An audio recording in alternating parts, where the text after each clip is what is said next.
Hello everyone! So it has been a while since I have uploaded a video, and I have been wanting to talk about this for a while. So today I want to tell you guys how I met my German husband. So if you are just now stumbling across this video or you've never seen my videos, my channel is still relatively small. I am from the United States, specifically from the state of Virginia. And my husband is German. And yeah, I want to share the story of how we met. So I actually have notes here because Lord knows my mind will start to wander and we don't want that to happen. So let's go ahead and just start. So around the beginning of the pandemic, so in March 2020, during the lockdowns, I decided to start learning German because I was always interested in the German language. And I thought, you know, that would be a great opportunity. I'm stuck at home. What else am I going to do? Should do something worth my time. So I decided to do that. And I was researching online ways to stay motivated with learning a language because I've always struggled with motivation. So it's not the first time that I've tried to learn German. Let's just put it that way. Yeah, I decided to do that. And after researching ways to stay motivated, one of the ideas I saw was to get a pen pal. So yeah, that was something that I didn't really think that I wanted to do, but it did sound interesting to me. So I decided to research the safest pen pal websites that I could find. So the one that I felt the most comfortable with, it was called Global Pen Friends. I have no affiliation with them, but yeah, so at first I was only looking for a female pen pal, but because I was using this website on my phone, I didn't realize that I could use filters to filter out, you know, men or whatever. So eventually I did receive a message from my future husband. And that was on April 15th of 2020. And it was a very nice message. He was very thorough, detailed about himself, you know, where he worked, things like that. And he was very kind and very respectful. So I decided to reply to him. So we began strictly just messaging on Global Pen Friends. But after a while, he suggested that we use Telegram. And so I was like, well, okay, because on my phone, it was actually really difficult to use the messaging system they had on Global Pen Friends. So I agreed to that. And yeah, I already had a good feeling about him. So that's why I decided to do that. But anyways, yeah, I did make him write Virginia on a piece of paper and then take a picture of himself and send it to me because for some reason in my mind that made it feel safer. I don't know, but he did it. And so it was nice of him. So anyways, we messaged back and forth on Telegram pretty frequently, actually every day, daily. And eventually we did decide to move on to Skype. And that's because I was really having issues with the German pronunciation, and it was just easier to talk, you know, on this video chat thing and understand the German pronunciation better. So we did that. And yeah, of course, video chatting, we started to talk more and more. Yeah, we slowly got to know each other better. And I was still cautious, but he was always very kind and respectful, like never was weird or anything. So we decided to start out Skyping once a week, but that eventually turned into every day. So we could just, you know, talk to each other, which was really nice. And then at that point, I started to realize that I really liked him. So let's fast forward to May 31st of 2020. My dad had a health scare, which caused him to go to the hospital. And because of that, my dad literally never goes to the hospital unless like it would have to be very serious. So I decided to leave work early that day and I rushed over to the hospital, and I was really upset because of course this is all during the pandemic. I wasn't allowed to go into the hospital, which is understandable. So I was waiting outside in the hospital parking lot, just waiting to hear a message of how he was doing. Thankfully, it was just a false alarm. So he is okay, everything's okay, but it was a very stressful time. So the first person that I thought to reach out to for comfort was, yeah, my pen pal. And I just messaged him and I was like telling him the situation, and it was really late in Germany, but he still messaged me back pretty quickly, and he really gave me so much comfort during that time. And then that same night, so during this time, I'm sure you guys have heard of Black Lives Matter.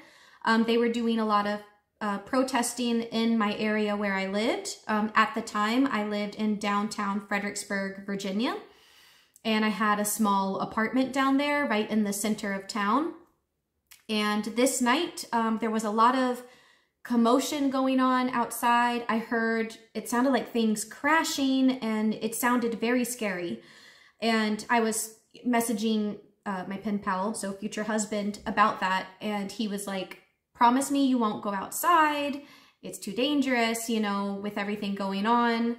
But of course, yeah, I decided to eventually go out anyways and check out what was going on. There were a lot of people on the streets and then on the sidewalks, and I had asked somebody what was going on, and they told me that the National Guard was coming through our little town, and they were throwing tear gas at people and shooting people with rubber bullets. Just chaos, just something I never ever thought would ever happen, especially where I live, but much less in the United States. It was just crazy. But so I actually filmed a little bit of that at the time, and I still have that video, so I will insert that now. Okay, so you said, just to recap, you said the National Guard was just coming through here and they were throwing out tear gas and stuff? Yes. Okay.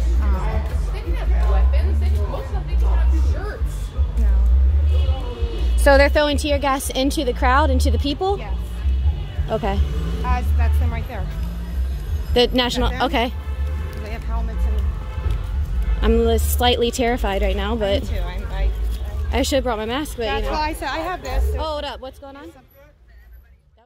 Okay, I just wanted to let you know that we just had a last warning from the National Guard to get back in our home. So, of course, I'm going back inside.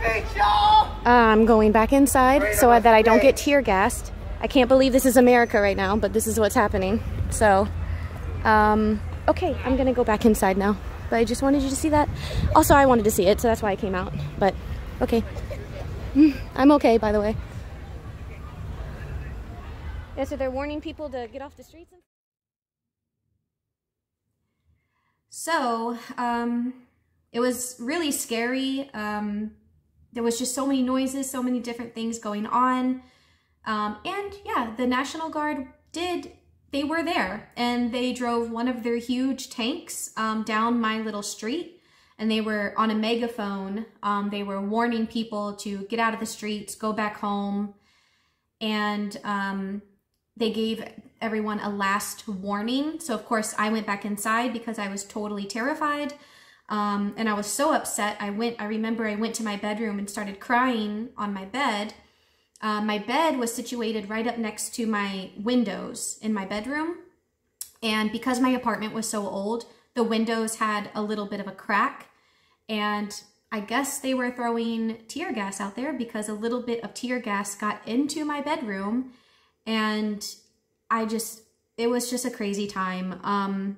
Yeah, so I had sent my pen pal, right, future husband, these videos, and just through this whole situation, because it made me so emotional and I was so upset about the whole thing, he was just so comforting and so understanding of everything. And he's really able to look at things through just like an unbiased, like non-judging type of way. And he was just really able to calm me down through a lot of this and also just let me talk and let me be emotional. And anyways, that to me showed me his character and who he was as a person, and it really meant a lot to me. So after this intense situation, because it was intense for him too, to see me going through that, he finally decided to tell me that he liked me, and that was on June 4th of 2020.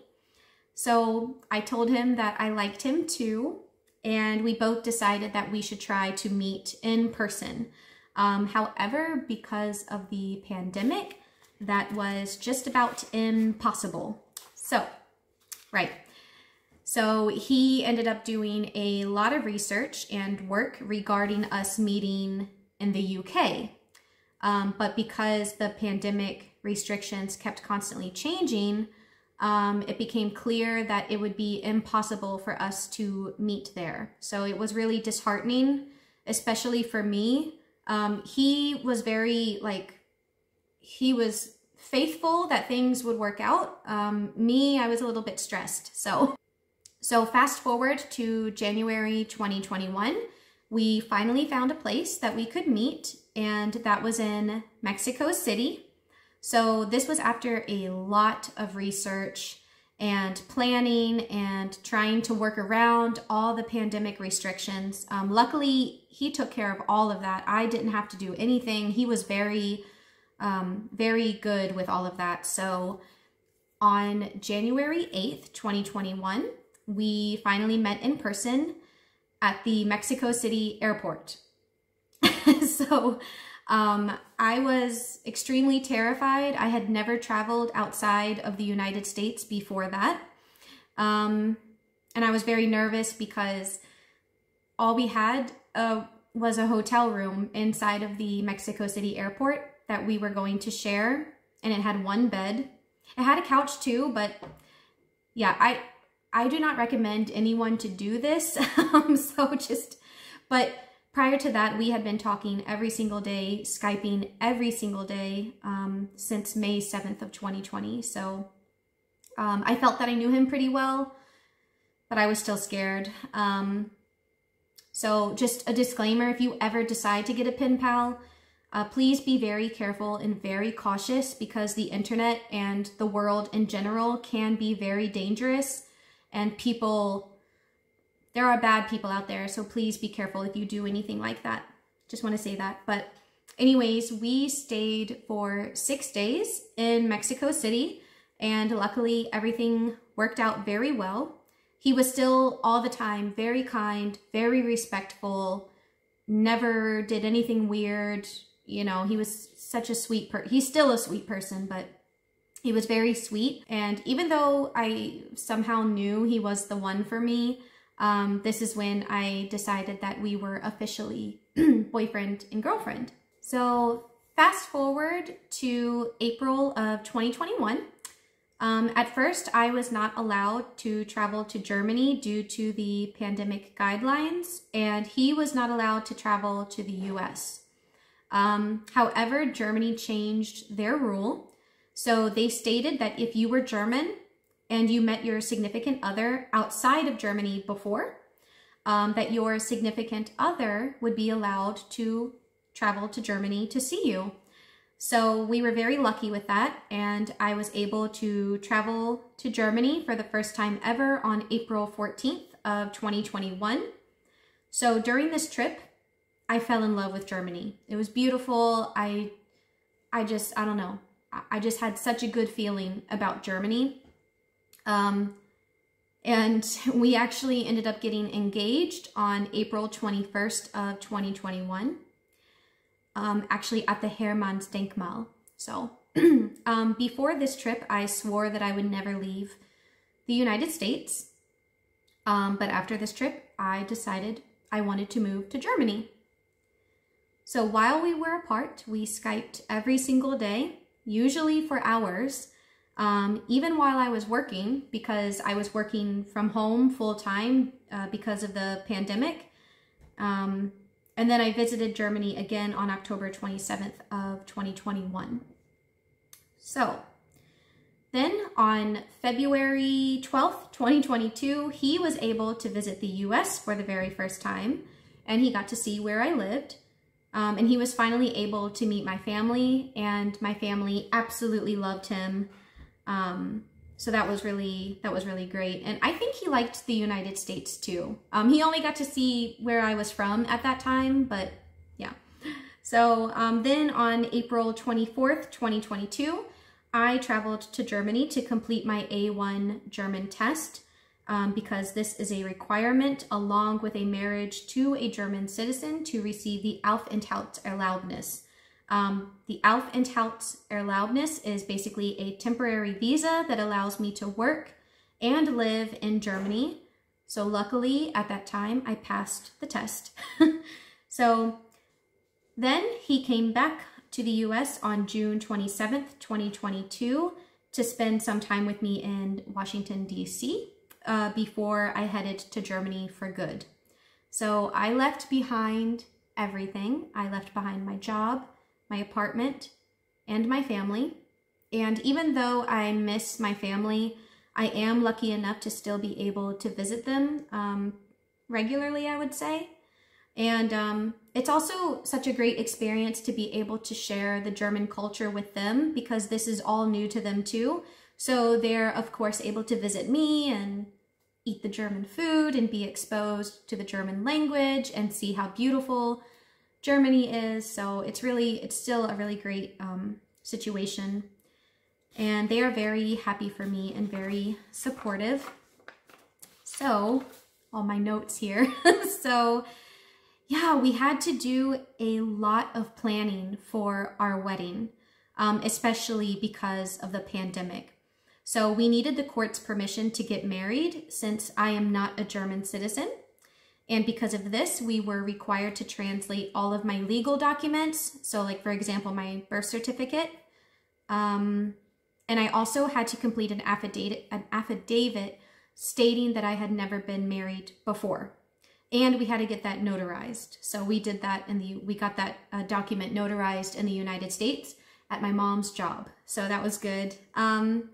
Luckily, my husband, he is a very organized person. So he handled a lot of this without me having to do pretty much anything, actually. He organized everything, and luckily he's very knowledgeable about law and things like that. So yeah, he made everything very easy for me. So I was very, very lucky with that. And with all of this going on, we still had no idea when we could even get married. We didn't know a wedding date. We didn't even know if my family would be allowed to come to visit Germany for our wedding because of all the pandemic issues. But eventually, after a lot of work and a lot of research, everything worked out. And we got married in September of 2022. And it was just a beautiful day. It was a beautiful wedding. Our closest friends and family were there. And we decided, well, I decided and we decided together that we wanted the wedding to be done in German. But we did have a translator there, which my husband's best friend took care of the translator for us, which was very nice of him. So yeah, so that my family could feel included too, since they obviously don't know any German. But it was a beautiful wedding, beautiful day, and yeah, it was a lot of work, but it was worth it. And I hope that I covered everything. I think that's everything, and I somehow kept this under 20 minutes, thankfully for my notes here to remind myself what to talk about. But yeah, I wanted to share that with you guys because it's part of my life here in Germany, and yeah, it took a lot of work for me to get here, and now I'm living in Germany, I'm working in Germany, and that has gone a lot better too. And yeah, that's it. So if you got through the whole video, thank you so much, and I really hope to see you guys next time.